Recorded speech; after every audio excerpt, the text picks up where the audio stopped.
شروع اللہ کے نام سے جو بڑا مہربان نہایت رحم کرنے والا ہے۔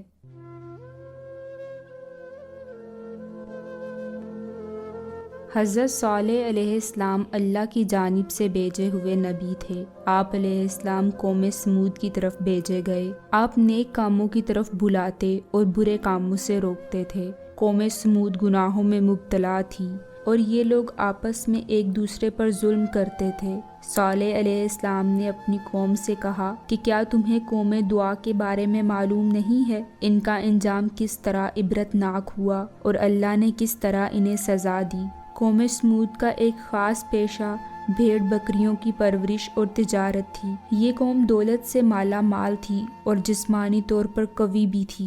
اس قوم کی اخلاقی حالت اچھی نہ تھی۔ ذرا سی بات پر لڑ مرنے کے لیے تیار رہتے تھے، بے گناہ لوگوں کا قتل کرتے تھے، کمزوروں کا مال ہضم کرتے اور ان پر ظلم ڈھاتے، بتوں کی پوجا کرتے۔ اس قوم کو راہ راست پر لانے کے لیے اللہ نے حضرت صالح علیہ السلام کو نبی بنا کر بھیجا۔ حضرت صالح علیہ السلام ان سے کہا کرتے کہ اے قوم، اللہ تعالیٰ کی بندگی کرو، اس کے سوا کوئی حقیقی معبود نہیں۔ اللہ نے مجھے پیغمبر بنا کر بھیجا ہے تاکہ تمہیں عذاب سے ڈراؤں۔ لوگ ان سے کہتے ہمارے پاس دولت بھی ہے، قوت بھی ہے اور عزت بھی ہے۔ اگر اللہ کو نبی بنانا منظور ہوتا تو وہ ہم جیسوں کو نبی بناتا۔ اگر اللہ ہم سے ناراض ہوتا تو ہماری کھیتوں کو اجاڑ دیتا، ہمیں رہنے کے لیے عالی شان مکانات نہیں دیتا۔ ہمارے پاس بے شمار اونٹ بکریاں ہیں، سواری کے لیے گھوڑے ہیں۔ یہ اس بات کی دلیل ہے کہ ہمارے بت ہم سے بہت خوش ہیں، اس لیے ہم ان کی پوجا کرتے ہیں۔ ہم یہ بات برداشت نہیں کر سکتے کہ تم ہمارے معبود کو برا بھلا کہو،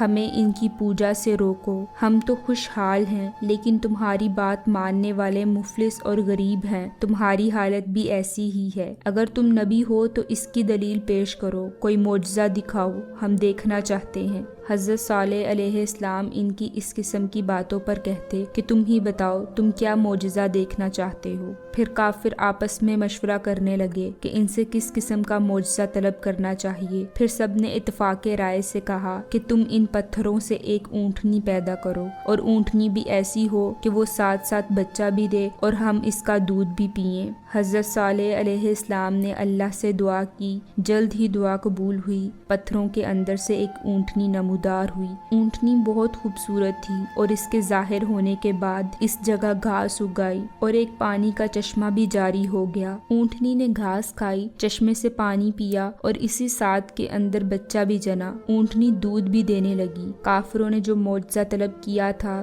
سب پورا ہوا۔ پھر حضرت صالح علیہ السلام نے اپنی قوم سے کہا تم لوگ جو چاہتے تھے اللہ نے پورا کر دیا، کیا تم اب بھی اپنی ضد پر اڑے رہو گے؟ کافروں نے کہا کہ ہم ایمان نہیں لائیں گے، نہ آپ علیہ السلام کی باتوں پر عمل کریں گے۔ کافر اونٹنی کو تنگ کرنے لگے۔ اونٹنی جب پیاس سے تڑپتی اور کنویں کے پاس جاتی تو اسے پانی نہیں پینے دیتے تھے۔ بعد میں اونٹنی کو مارنے لگے، اس کا چلنا پھرنا دوبر کر دیا۔ وہ اذیت کے مارے کراہتی رہتی، لیکن کافروں کو رحم نہیں آتا۔ حضرت صالح علیہ السلام ان سے کہتے کہ اونٹنی کو اذیت نہ پہنچاؤ، اسے چرنے دو، جہاں جانا چاہتی ہے جانے دو۔ وہ اگر پانی پینا چاہے تو اسے پیاسا نہ رکھو۔ ایک دن اونٹنی چشمے سے پانی پیے گی، دوسرے روز تم اور تمہارے جانور پئیں گے۔ اس کے روزانہ کے معمول میں کوئی فرق نہ آنے دو۔ تم اللہ سے ڈرو اور اسی کی عبادت کرو۔ تم جو کچھ کھاتے پیتے ہو وہ سب کچھ اللہ ہی دیتا ہے، یہ سب کچھ اسی کا کرم ہے۔ تمہارے بت تمہارے کچھ کام نہیں آتے۔ قوم سمود باز نہ آئی، نہ حضرت صالح علیہ السلام کی باتوں پر عمل کیا۔ ایک روز اچانک حضرت صالح علیہ السلام کی اونٹنی کو قتل کر دیا۔ قتل کی خبر جب آپ علیہ السلام کو ملی تو آپ علیہ السلام صدمے سے نڈال ہو گئے۔ آپ علیہ السلام کی آنکھوں سے آنسو جاری ہو گئے۔ پھر آپ علیہ السلام نے اپنی قوم سے فرمایا ان قریب تم پر اللہ کا عذاب آنے والا ہے، تم اس عذاب سے بچ نہ سکو گے۔ اس کے بعد ہی آسمان پر بادل گرج بجنے لگے، پھر بجلی چمکی، اس کڑک اور گرج کی آواز سے پوری قوم ہلاک ہو گئی۔ جو لوگ آپ پر ایمان لائے تھے اللہ نے انہیں بچا لیا، جو لوگ اس تباہی سے بچ گئے وہ عرب کے مختلف علاقوں میں آباد ہو گئے۔ قوم سمود کی تباہی اور بربادی کے آثار